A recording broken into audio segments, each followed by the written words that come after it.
and welcome to the Sober Freedom Podcast. I'm Christal. And I'm Lisa. And we're here to share our experiences of going alcohol-free and the freedom that it brings, in the hope that it might inspire and support you in your journey.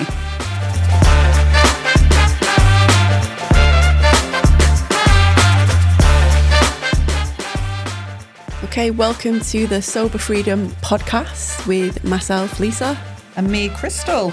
And today I'm very excited to introduce the legend, Siobhan O'Connor. Now, those of you who are building a sober community on Instagram, you may know Siobhan from her account, which is Not So Secretly Sober. Siobhan, after her 28th birthday night out 6 years ago, stopped drinking. And she's now got her dream job as co-owner of the marketing agency Outsource Media. And I am so excited to meet you and to hear more about your story. Siobhan, welcome. Thank you. Thank you for having me. I'm really excited to be here as well. Brilliant. So, where do you want to start? Shall I start with the 28th birthday? Sounds good. That I stopped drinking. So before I came here, I was listening to both of your stories, and it was really interesting to hear sort of like the way that you drank. So for me, I grew up in quite a strict household. So I was fostered from when I was 9, and then my foster parents were really strict. So I'm from Cornwall, and in the town that I grew up in, from about 13, 14, all of my friends were going to the field on a Friday night, getting drunk, doing lots of other stuff that they shouldn't have been doing, and I was never allowed out. And then when I was 17, my foster parents got divorced. And it was a really sort of like messy divorce. It meant my foster mum was sort of like, she was like really going through it. It was just having a horrible time. But obviously what that meant was I had more freedom. So I was finally allowed to go to the fields and get drunk with people. And the first time I did, I downed like vodka from a bottle. Obviously blacked out, passed out quite soon after, and obviously didn't remember anything from the party. And so that was sort of like the first time that I drank. And then because I sort of like looked older, it was a different time. We were going back sort of like 16 years ago. I looked old enough to get into pubs. So when my friends were still drinking the field, I could then go to the pub. So like fast-tracked. Yes. And I loved it. And I felt I'd always been a person that felt sort of like really on the outside of everything, like with groups of friends in school. Like obviously I was in care. I didn't really know other people in care in school. Like I got diagnosed with ADHD as an adult, so that probably had part to do with it as well. But I went from being this person that was always on the fringes of social groups to being this person that could get in the pubs, was hanging out with the cool girls, was meeting older people. Like my first boyfriend was a few years older than me, so then I was hanging out with his friends and we were doing like cool stuff, and it just became a way that I finally felt like part of something and accepted and cool. And I'm really, really not cool. So, so yeah. So the way that I drank initially was sort of the way I continue to drink. So for me, I wasn't part of like the ladette generation. We were just coming away from that, but I was still part of that, if that makes sense. Yeah. So my whole personality from my late teens to late 20s was drinking, going out, and it was literally the only thing that I was interested in doing. So I went to uni, and at the time I had a partner when I was in uni, the first boyfriend that I had that was older. And so I didn't live in halls or like live with other people that were going to university, but so I still went out with them, binge drank in that way, then left university and moved to Milton Keynes. So me and that boyfriend separated, and I thought, I don't want to go home to Cornwall. I don't want to stay in Plymouth because there's no one going to be here. And one of my friends was like, why don't you come and stay with me? And my parents said you can. So I moved to Milton Keynes. I'd never visited there. I didn't obviously even know it. Like, who does? I know, Who knows anything about roundabouts. it? And then the first job that I got out of university was working at Phones for You. So again, I was put into like a sales role sort of straight away. Again, lots of drinking and like weekend warrior kind of vibes. And then the next job that I got after that was in recruitment. So this was a job where when I was at Phones for You, I was earning 12k a year, which to me, I was so dumb at the time. I was like, that's a really good salary. And then I went to work in medical recruitment, and I initially went in on 18k, and then obviously you start earning your commission, you get promoted and things like that. So for my age, I ended up earning quite a lot of money, was surrounded by people that were my age earning quite a lot of money, that we didn't have any responsibilities. Lots of people like lived with their parents. Like I lived in a place where I had really cheap rent, and I was just a weekend warrior, like just wanted to go out. Again, it was a way that I felt like I was part of something, could connect with people. But for me, I sort of like prided myself on being the last person standing. Yeah, I never wanted to go home. If people weren't drinking as fast as me, I'd be like, don't be a pussy. Come on, drink quicker. Come out, I'll pay, that kind of thing. Sorry to cut in there. Do you think that the nature of your job, like sales, intensity, bam, bam, bam, bam, that kind of high pressure also kind of went hand in hand with high pressure drinking, so to speak? You know, it was all part of that cultural, everything that has to be done to extreme, you go all in type of thing. Do you think that 100%. aided it? Yeah, so I think the high pressure sales part of it is part of it. So it's like, I've been working hard all week, I've got all these things over the line, let's celebrate. But it's also culturally such a big part of these businesses and companies. So we would be rewarded with nights out, we would be rewarded with holidays. We'd go out with the directors on a Friday night. On a Friday, there'd be a drinks trolley that would come round. And then it came to the point where they had their own canteen, and it would be like, at 4 o'clock we'll go over there and have drinks. So it just always happened so naturally. Yeah. And because the amount of alcohol that I would physically drink, like my hangovers were always horrendous. And when I was drinking, it was always sort of like a 50-50 roll of the dice of whether I'd have the best night ever and be the best person to be out with ever, or whether I'd black out and be the worst person to be on a night out with ever. And obviously with the hangovers, obviously sometimes I'd remember what I'd done, and you'd still have like this pit in the bottom of your stomach and still feel really sort of like, oh, but at least you could remember it. But on the nights where I'd black out, it was awful, like horrible. And when people sort of speak to me about why did you stop drinking, I always say, like, I am really funny, and I couldn't make the stories and the things that were happening to me sound funny. Like, I felt embarrassed, I felt guilt, and I felt shame, and it would just get bigger and bigger each time. Were there any, obviously you're talking about drinking and some of the behaviours that you felt a shame around. Were there ever any consequences at work? Like, you're out with the directors and the bosses, or was it just laughed off? So obviously, because everybody was doing it, there's so much grey area there. But so there wasn't necessarily consequences for me. There were for other people. Like at a Christmas party, after one Christmas party one year, 2 people got sacked, like the next day when they came in.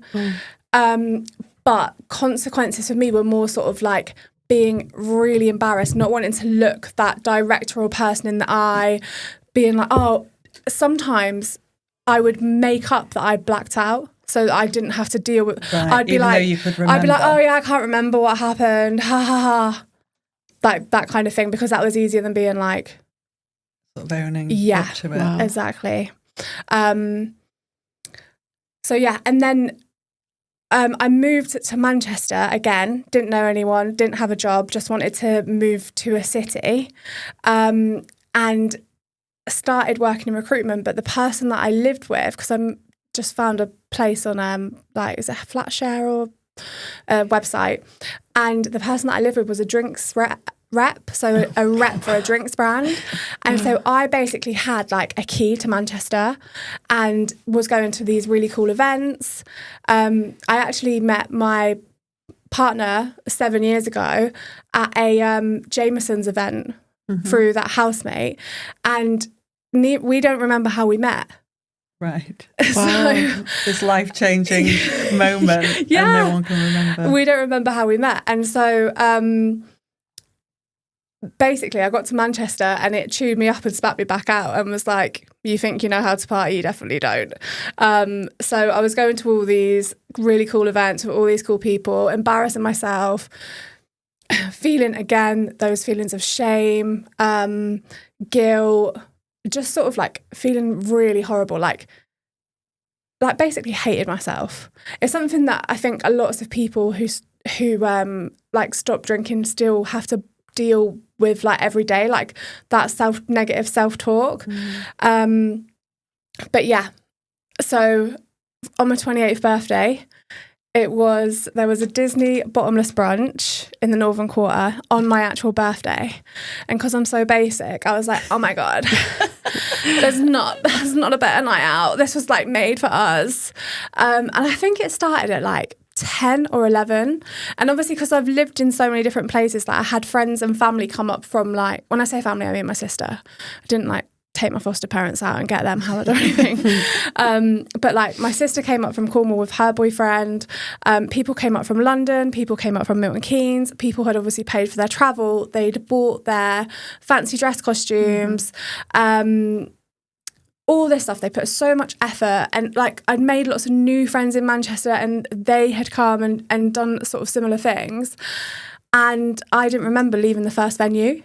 After the brunch. Yeah. So I didn't even remember leaving that. And sort of like images, you know, you can see like parts of the night, just like seconds of it.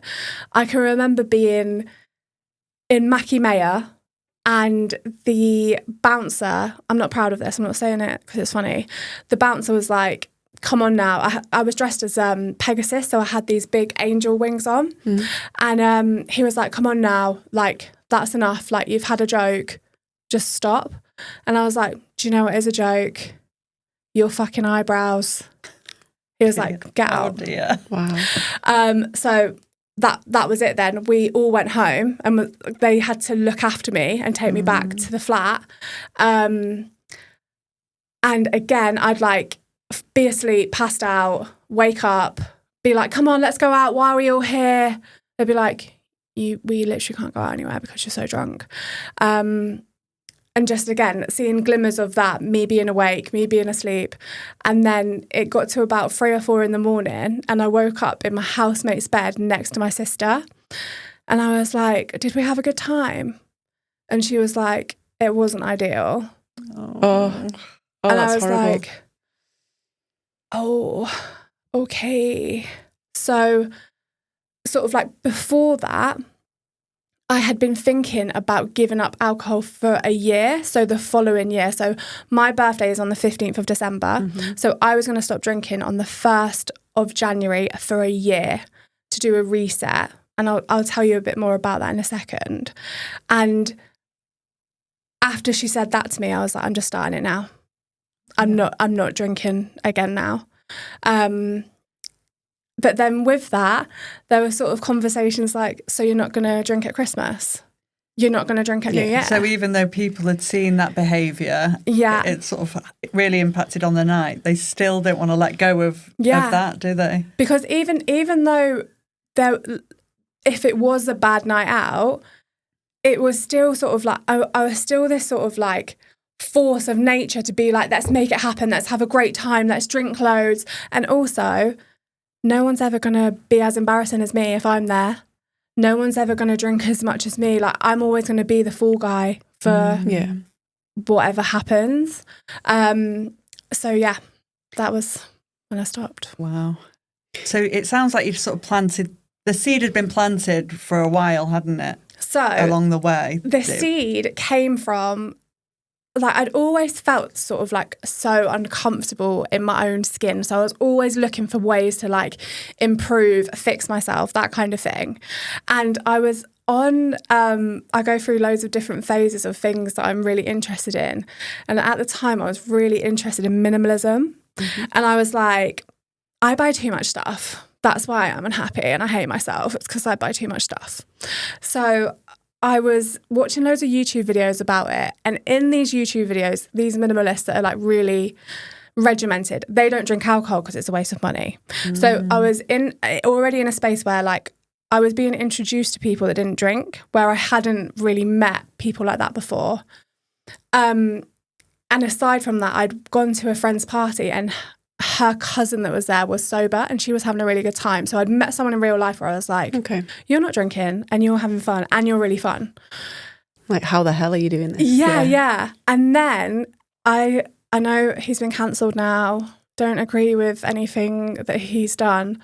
But I read Russell Brand's book, Recovery, about buying things and consumerism. So in that book, he basically takes the 12 steps and he makes them understandable for if you're not into sort of like AA or the steps. And he also makes them relate to lots of different like modern issues and addictions that people have. So in it talks about sort of like sex addiction, gambling, overeating, overspending, that kind of thing. So I was reading it about minimalism. And at the end of each chapter, there's a series of questions. And the question that sort of like woke me up was, what is this behaviour that is harming you? And why aren't you stopping it? And I answered it about alcohol. So can you share that? Why works? I answered it that like the issue that's harming me is drinking or alcohol. And I don't want to stop because people will think I'm boring and they won't want to be my friend. And for me then, just seeing it down written on paper, I was like, oh, so that's the problem. Like, that's why I'm looking into all of these things. And then I'm such a like bolshy person. Like if someone gave me advice, if someone was asking me advice and they were like, I don't know what to do, blah, blah, thinks this, I would always say, why do you care what they think? Yeah. You need to do it for yourself. Yeah. So then I was faced with like the reality of what I'd say to myself. Yeah. And just seeing it written down was just so powerful. I was like, why are you not doing this because you're worried about other people? And then after reading that book, I read the sober cousin at the party recommended Catherine Gray's The Unexpected Joy of Being Sober and a Facebook group called Club Soda. Oh yeah, someone else has mentioned that to me recently. Yeah. So I put myself in that Facebook group and I listened to the audiobook of The Unexpected Joy of Being Sober. And again, I was faced with a person who I hadn't really met in real life, but had all the same issues and feelings as me. And it just made me feel like I wasn't alone. And that book and the Russell Brand book were the seeds that made me think about having a year off. Okay. And prior to that sort of epiphany when you were reading those books, had there been any other like moments where you're thinking this needs to go, or were you just because you've explained how you were feeling bad and guilt and shame, were you ever questioning, should I stop at that point, or was it just a cycle that kept on going? So I remember really clearly at one point when I was maybe about 25, 26, I lived in Milton Keynes, and I remember like with my hangovers, not only sort of would I feel mentally really bad, but they would physically be horrific. So I would be sort of like be vomiting until about 8 at night, not able to hold down water, like would go and get a McDonald's at like 9 p.m. because it would be the first time that I would have ate. And I remember being in my flat in Milton Keynes with my housemate and sort of like walking out of the loo after being sick on one of these hangovers and just saying to her like, I think I just want to be sober. But that was it. It was just that. The other thing about sort of living in England is a lot of people behave like that.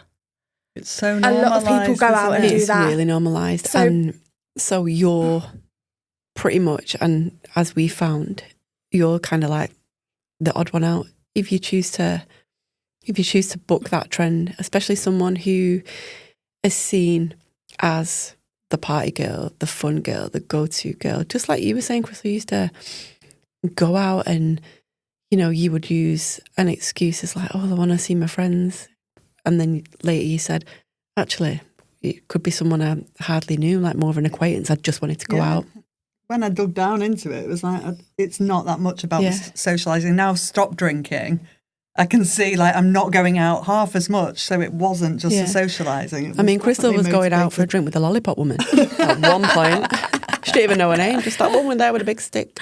But I think it is really normalised, isn't it? And like you're saying, like you've woken up on your 28th birthday saying, that's it, I can't do it again. And you've obviously disrupted the whole plans for the evening, but people are still saying to you, well, you're not even going to drink at Christmas. Yeah. So they can see on one hand, well, in a way, they're sort of denying the problem, aren't they? Because they're like, well, why would you want to do that? Carry on. And that's the thing. So I was in a place where I would behave in ways that didn't align with like me or who I was, and feeling bad the next day. And everyone was like, oh, don't worry. Everyone does it.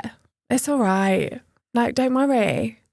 And so, like, obviously they're trying to be helped. They love you. They're trying to make you feel better and like trying to make you not feel worse about it. And some people do stuff like that, but I didn't want to behave like that anymore. Yeah. I've shared a very similar story when the last time I had a drink and everyone's like, yeah, don't worry, you know, I've done that. Oh, they're just trying to make, you know, feel worse. It won't have been that bad.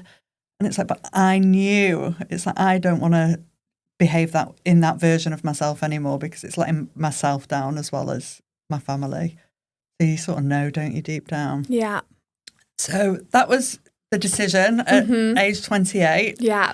And I know that was 6 years ago. Yeah. Now. So how was the transition? Because obviously you've been through that period now. I'm 9 months sober. Yeah. So I'm still in the early days. So I've sort of been through the anxiety stage. I've experienced quite a lot. And now I think I'm a bit of a lull, maybe a bit of a boredom stage with it and feeling a bit frustrated. So obviously you've got 6 years to tell us about, but how are there any like standout moments that you can? It's funny you say that you're 9 months sober because I remember when I was 9 months sober, I went on holiday to Mexico on like an all-inclusive like holiday with my best friend. And I remember sort of like really clearly thinking like 9 whole months, like people make people in that time. And I was still sort of like really in love with it at that point. So I had just sort of like, for me, because my hangovers were so bad and because it was literally my whole being was going out, like that was all I was interested in. I didn't really have any hobbies or anything like that. When I stopped drinking, I had so much time. And so I did so much. So I really got into Couch to 5K and running. Like I lived on Salford Quay, so it was a really lovely place to run. And when I was in Mexico, I remember I listened to The Unexpected Joy of Being Sober again because I was like, if there's going to be a time where I drink, this is going to be it. So I would just have Catherine Gray in my ears, like when I was sleeping or alone or around the pool. And I remember being so nervous because it was sort of like an all-inclusive hotel. If my friend went and got a drink, I'd be like, make sure they don't put alcohol in it. And sort of like being really vigilant and tasting things and being like, I think it's got alcohol in it. And she's like, I watched them naked. It doesn't. Like that kind of thing. But sort of earlier than that, I remember it being about a month since I stopped drinking. And I went to Dublin with some girlfriends for one of their birthdays. You're really challenging yourself. Dublin, all-inclusive holiday to Mexico. Christmas. And in Dublin, like when we were getting ready to leave, I remember my friend being like, oh, so how are you finding not drinking then? And I remember just saying, I love it. I'm never going to drink again. And this was still just meant to be a 1 year thing. Okay. And I just remember so clearly within a couple of weeks being like, I'm never doing this again because my life is so much better now. Good. So that first year was amazing. And then lockdown happened. Oh, okay. I lived on my own. I worked in a different recruitment firm in Manchester. We still had to sort of like go into the office sometimes, or I'd be working from home sometimes. It was sort of like a really, really toxic environment. And I got sacked because I hadn't been there for like a year or whatever. I was still on probation.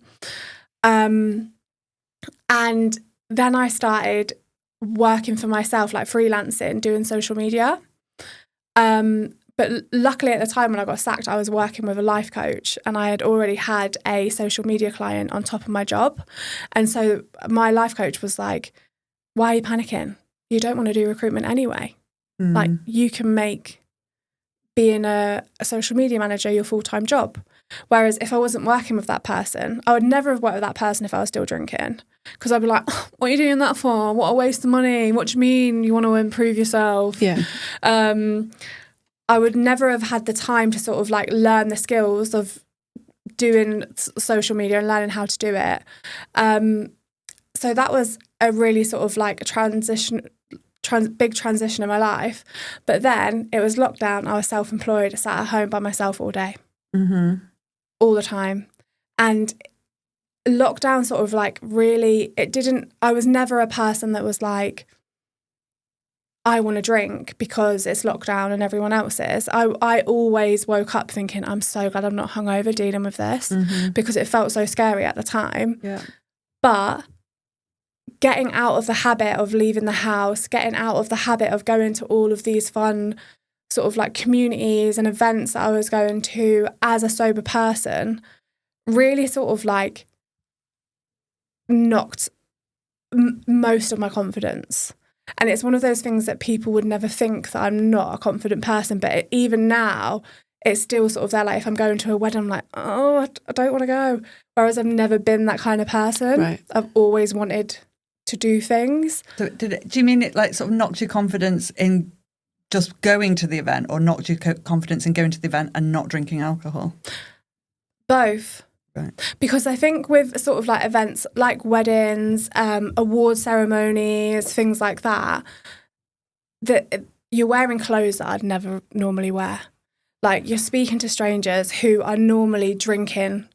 And at award ceremonies, there's loads of free bottles of wine on the table. But if you want a Coke, you have to go to the bar and pay for it. The strangers that you're talking to are like, do you want some wine? And it's just sort of like,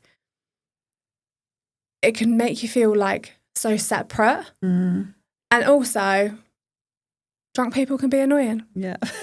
Sober people can be annoying too.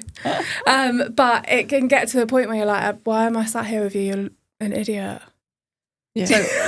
So after we'd had the lockdown then, obviously it sounds quite isolating, but you were grateful that you weren't drinking. Yeah. So then was it a challenge to start going back out into these situations? Yeah. It's something that I still sort of struggle with now. So before, I went to like a drum and bass rave sober. Like I was in like the first year of being sober, and I stayed up till like 4 a.m, and I was at the front the whole night. Like I lost my friends; they were just doing whatever, and it was like the cheesiest thing. Like I was like, music is what makes me feel high, and like what makes me feel happy, and like being in this kind of environment. But I think generally, like as a country, our habits have changed. So I work in sort of like marketing, and from sort of like a consumer perspective, when the Euros happened before lockdown, or the World Cup, whichever the big one was before, if England won a game, everybody would stay out that night. People would be hungover in the office the next day. They'd be finding places to go. They'd be in the pub till it's shut. Then they'd be finding somewhere to go after that. And everyone would take it that everybody was celebrating and was going to have an unproductive day today. This year at the Euros, the game would finish and everyone would leave straight away, whether England won or lost. So it's not just sort of like drinking, sober. Like everybody, I think, wants to be at home more because of what happened.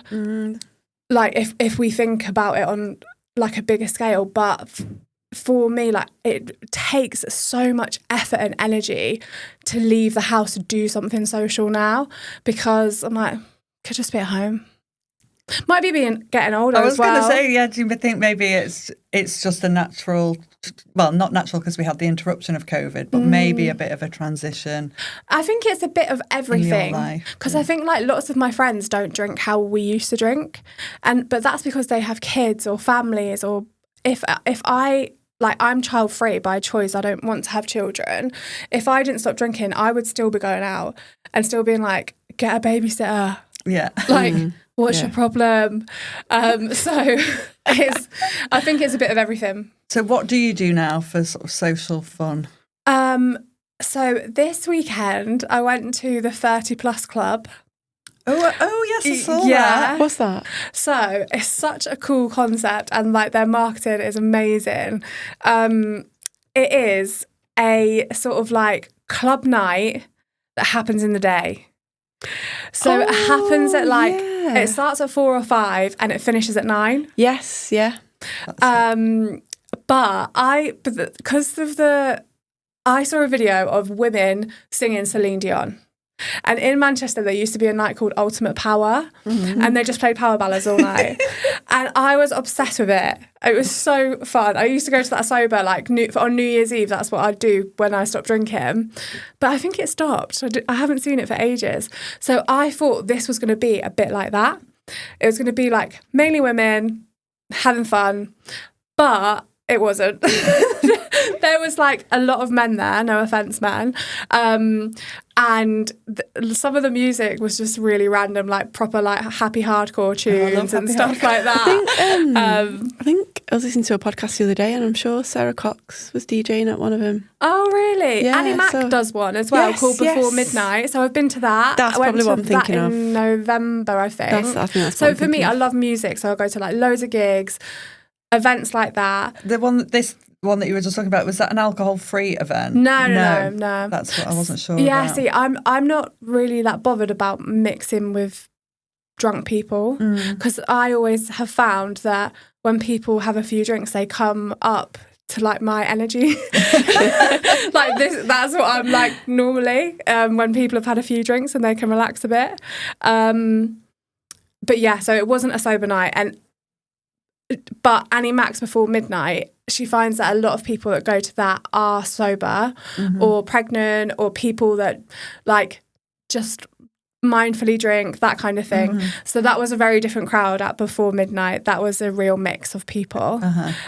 Whereas this did feel like a boozier event, and it was in the academy, so the drinks were quite cheap as well. Okay, so they were flowing. Yeah. And does that feel okay to you? Like, obviously, you know that people that can interact on your level because you're high energy, but does it? I've been to a few sober events. So a future guest on the show, actually, DJ Flourish, she does self-love raves. So they're not specifically sober, but they happen to be sober events. And I found like it feels sort of safer because nobody is drinking, and you know it's not going to get messy at the end of the event. But also it can feel a bit more uncomfortable because you feel a bit more open, and I've been to one. Have you been? Yeah, I've been to one. I think it's the event that I went to was really cool. Which one was it? It was in Manchester in winter time. Was it in the Cube or something? Yes. I was there too. Yeah. So I really enjoyed it. I think DJ Flourish is a sick DJ. But I could feel that everybody felt a bit uncomfortable, a bit self-conscious. I think that's it, isn't it? It's the self-conscious of like trying to let yourself go, but being aware that I will remember all of this tomorrow. Everyone else will. Yeah. So it does impact the energy, doesn't it? She did. I went to a smaller one, which helped me kind of break through. I had a bit of a breakthrough at a smaller event. I'd gone with my cousin. She doesn't drink. And I was in the very early stages of sobriety.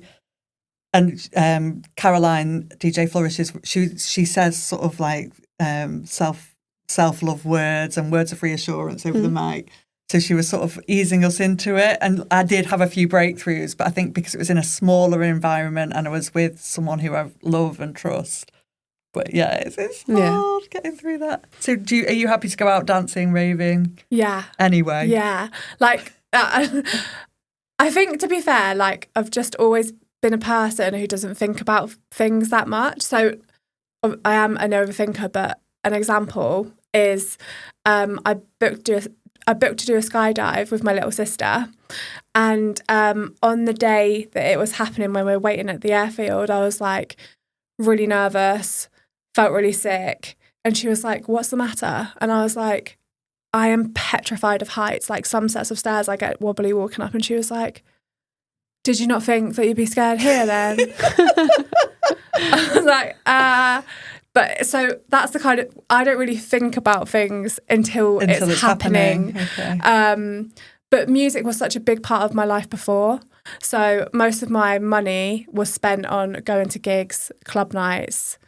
Like, I used to go like Fabric, raving. Like, I just love music. Mm-hmm. Don't you think as well, like earlier on you were just saying, like, people are like, well, what do you do then? Like, if you don't drink, like, what do you do? Like, what do you do with your time? And I think now a lot of people think, well, I'm sober now. I'm at work between 9 and 5. I'm definitely sober. This is shit. Like, this is just normal. Why are you so like passionate about it?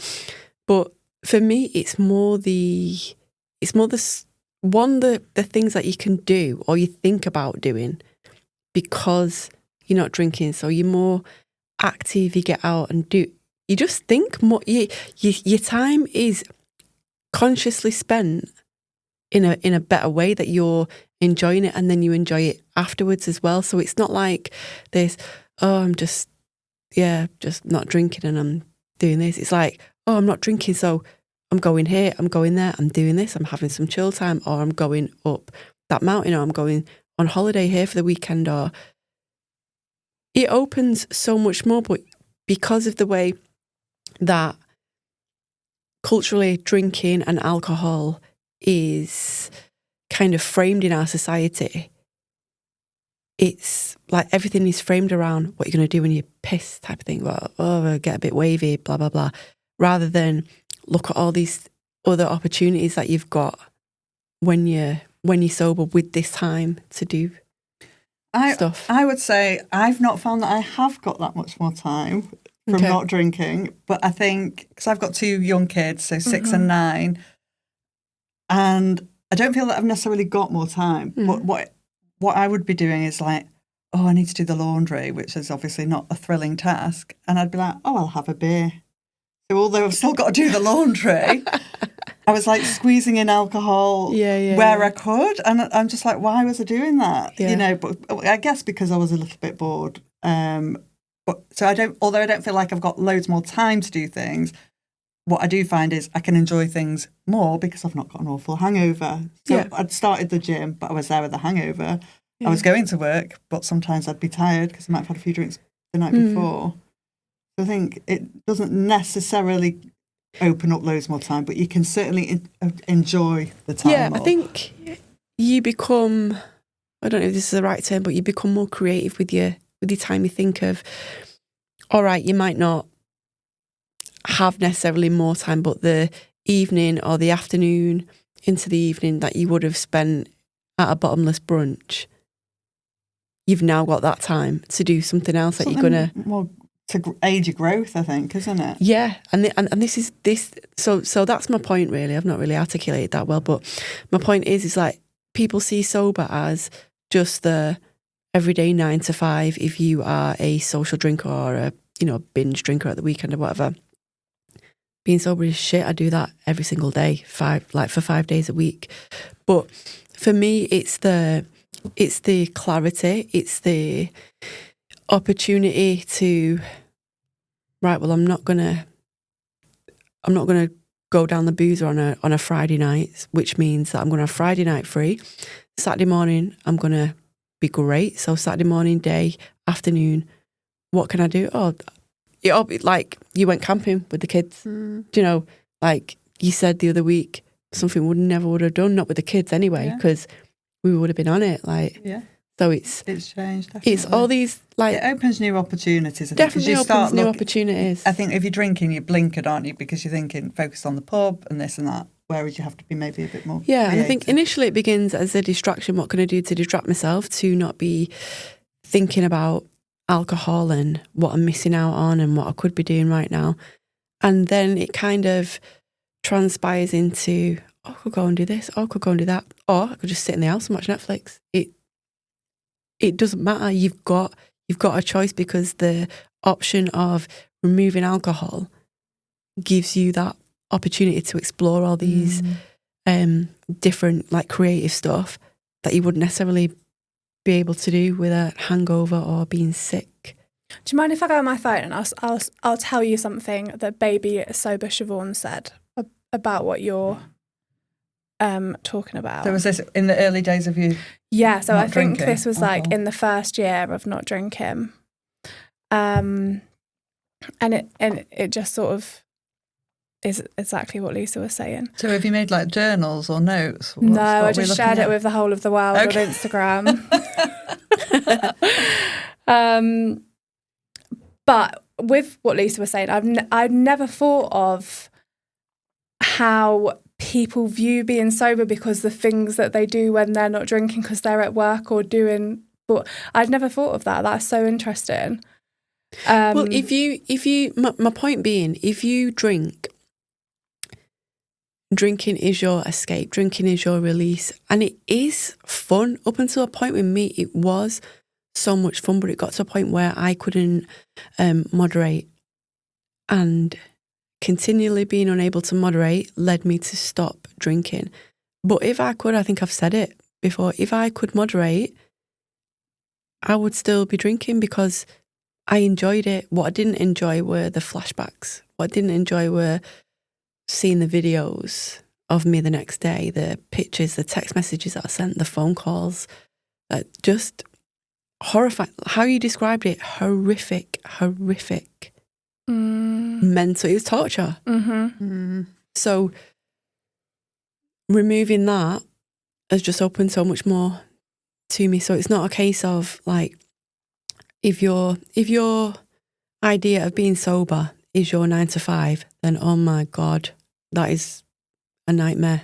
Yeah. You know, why would you want to do what you have to do in the week, being sober, not, and then do it, you know, have that experience. So don't take that opportunity of being sober to go and be creative. Go to, I don't know, a painting class, a pottery class, go and climb a mountain, go and watch some foreign cinema, go and, do you know what I mean, look after someone's kids, like go and do anything really. There's no real restriction. But if you've got a thumping headache, I'm not doing any of that. You're not doing anything extra, are you? If you're feeling hungover, you're just going to do just the torturing minimum yourself to get through Yeah. it. So this was written on the 8th of May, 2019. And it says, what do you do if you don't drink?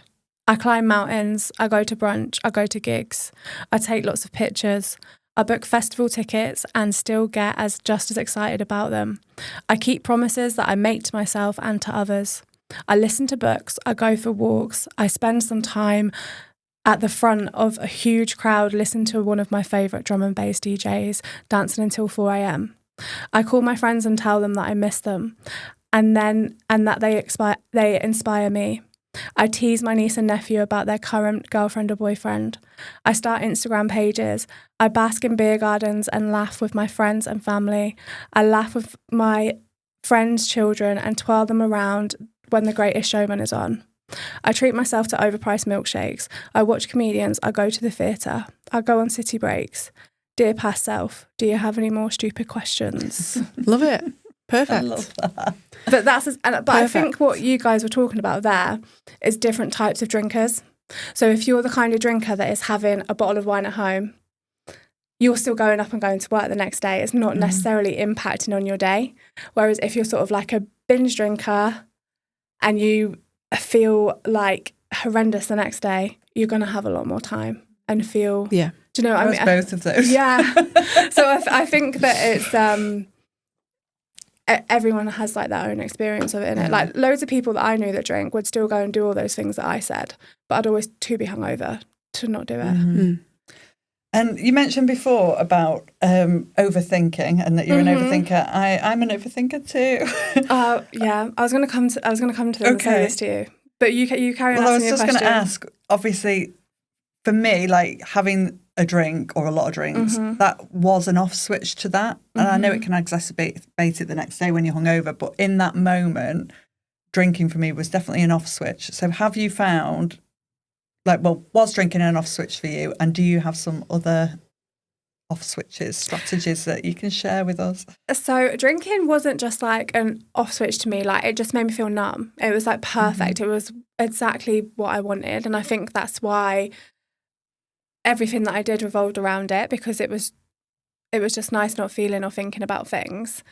And when I first stopped drinking, and I know that you said this when you guys did your first podcast, I was so buzzing because I was not drinking. But I remember just laying there in bed and just thinking about things that I hadn't thought about for the whole 10 years that I'd been drinking. I was like, oh my God. And I remember saying to people would be like, are you enjoying not drinking? And I was like, I love it. But the clarity is like overwhelming. Like I find it like crushing, like thinking and considering these things all the time. And unfortunately, it's just got worse. So I haven't got any helpful tips. No. Like if you asked me in my first year, I'd have said loads of bullshit to you, things that would help me. But it's honestly just got worse since. And I'm not sure if that's because of not drinking. I'm not sure if that's because I have the time from not drinking to research things more and learn about things more. I'm not sure if it's because for 10 years I didn't face any of the things that I'd been through in my life, and then they just all came and smacked me in the face in a couple of years. And lots of people would say things like meditation, yoga. I know some people that have like the most amazing sober communities where they all meet up, go for massive hikes, like do loads of really wonderful things. But yeah, I think I never used to be a person that was ever scared or anxious or worried about things. And I'm not sure if it's like my age, the political worldwide landscape, reading loads of books or what, but it's just got worse. You still have a busy mind then. So if any listeners do have some top tips that they can share, don't ask me. Please put it on our Instagram accounts, please. I think with regards to overthinking, I wouldn't class myself as an overthinker, but I find that when I have too much time on my hands, particularly, I'm an early riser, you know, I'm always up early anyway, regardless of if I'm in work or not. The latest I will get up is about 6 a.m. I'm usually awake before that. Have you ever done like the 5 a.m. club? I was part of that when I first stopped drinking. Definite no from me. At least as a lifetime member. But I find that sometimes I think, do you know what? No, I'm just gonna have a lie in. So I'll go mad. I'll stay in bed till like 7 o'clock. That hour, 10 minutes might be just scrolling on Instagram. That hour is not beneficial for me. It does not serve me, because then I start to think, I'm like, God, where is my birth certificate? Like, you know, did I do that? Like, it doesn't serve me. So the other morning I was awake from 4:30. I didn't have to get up until 6 o'clock, and then I didn't even really have to get up, but that was just my get up time. I was like, I'm getting up now because my head's already ticking over. So I got up, I moved around, did little bits and bobs, and I was fine. I was absolutely fine. But I think concentrated amount of times where I will like sit and think doesn't necessarily serve me. I'm not avoiding stuff by that point, by saying that. But I do find I will, like, I've told you before, Christal, at the end of the evening, I will do like a personal inventory of the day, like what am I proud of, what am I not proud of? Was I a dick? What could I have done better? What am I going to do tomorrow to improve on that I've done today? It's just a few set of questions, and it just keeps me in check. So I am reflective, but I also realise that if I deep things too much that don't have to be deeped, it doesn't serve me. So I'm able now to catch myself. And I think it's that self-awareness of catching yourself before you go into that spiral.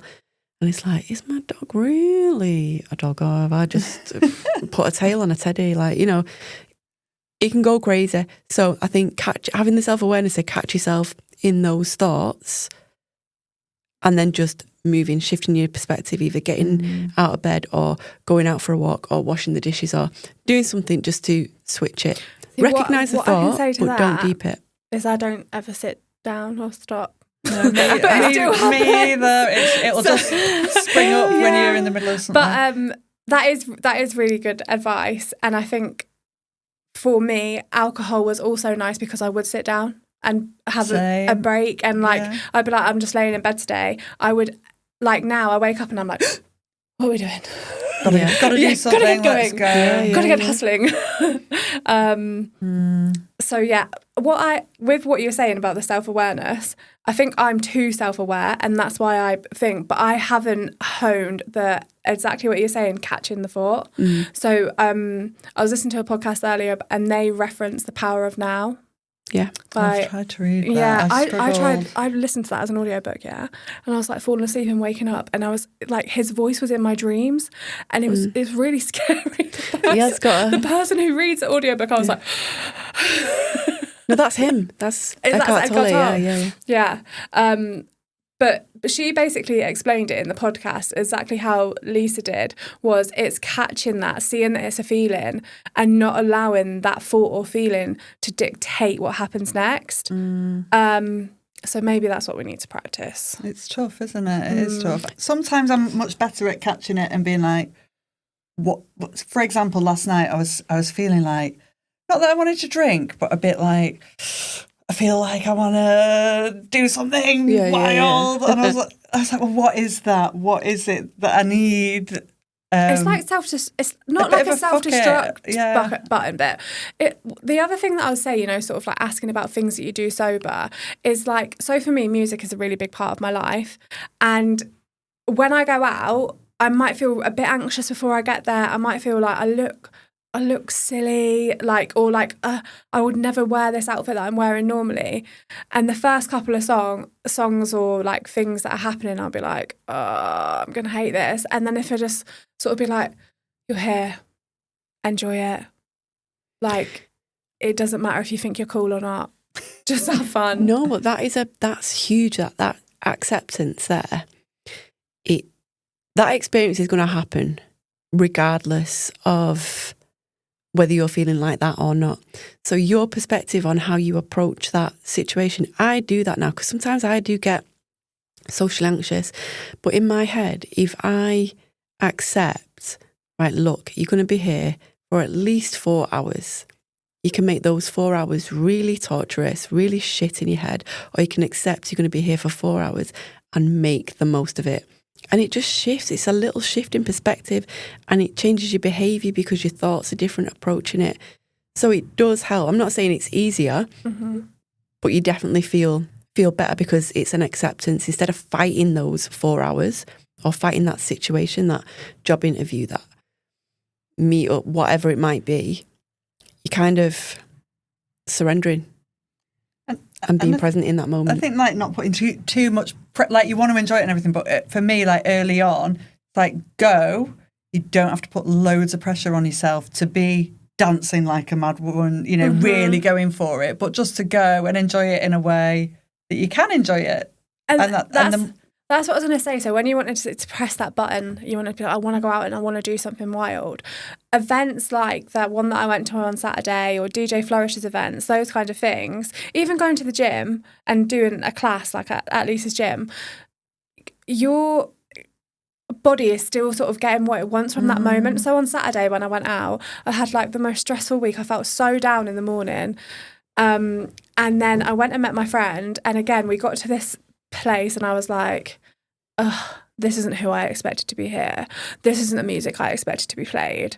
And then by the end of it, I had the most amazing night or day, whatever it was.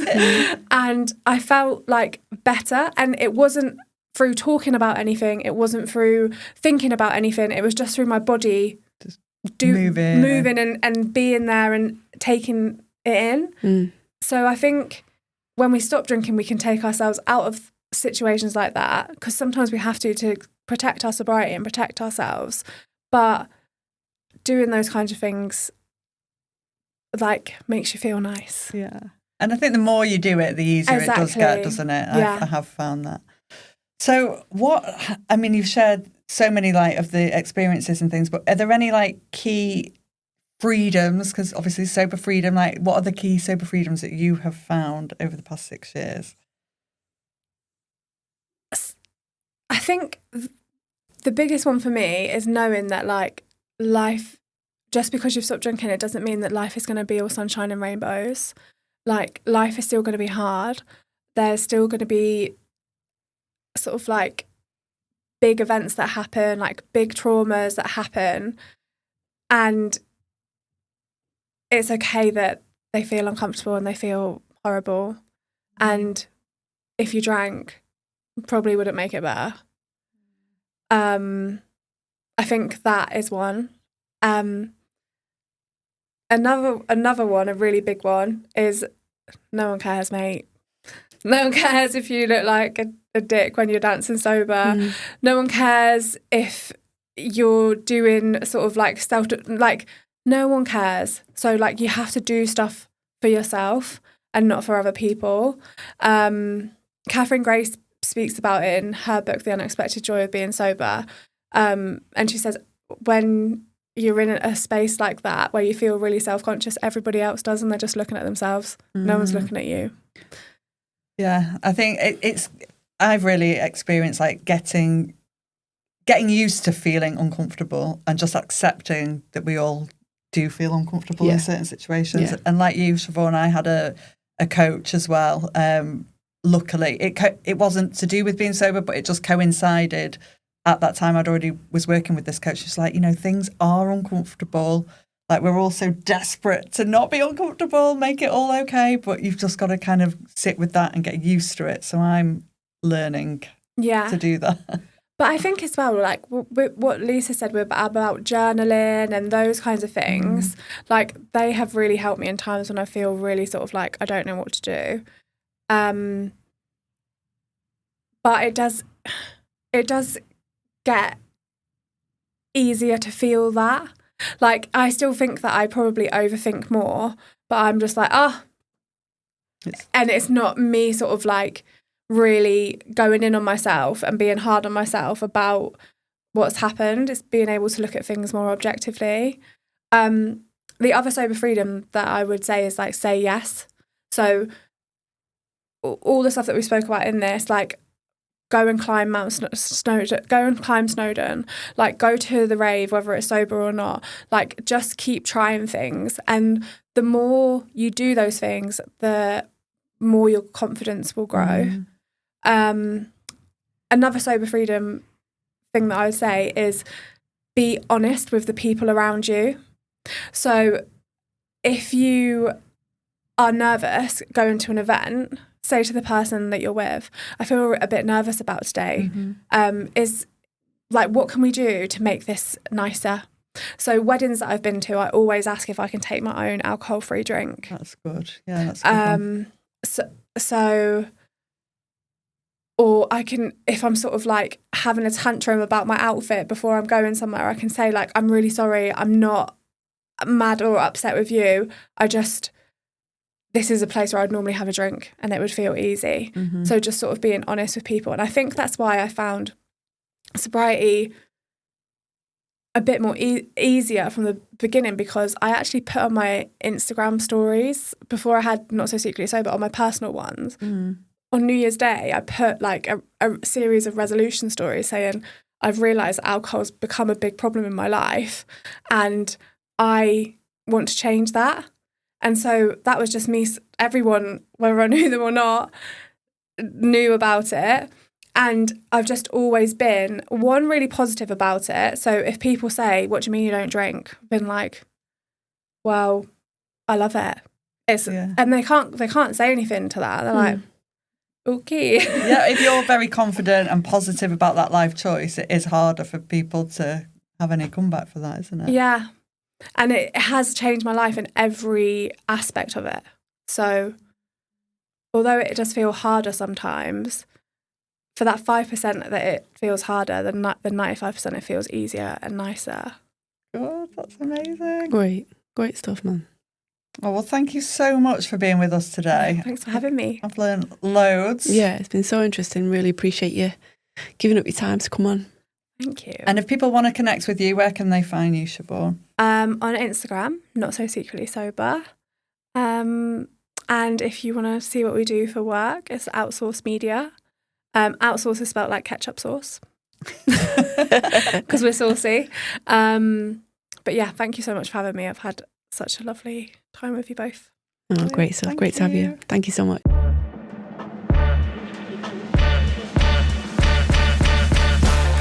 The Sober Freedom podcast is hosted by Christal, Dauncey and Lisa McGinnis. To leave comments, ask questions and interact with the show, follow @sober.freedom on Instagram. Please also subscribe, rate and leave comments wherever you listen to help us reach more people. The show is recorded at KUPOD Studios in Oldham and produced by me, Matt Dean, with video production from Eddie Corteen for KUPOD Productions. For more information, please visit kupod.co.uk.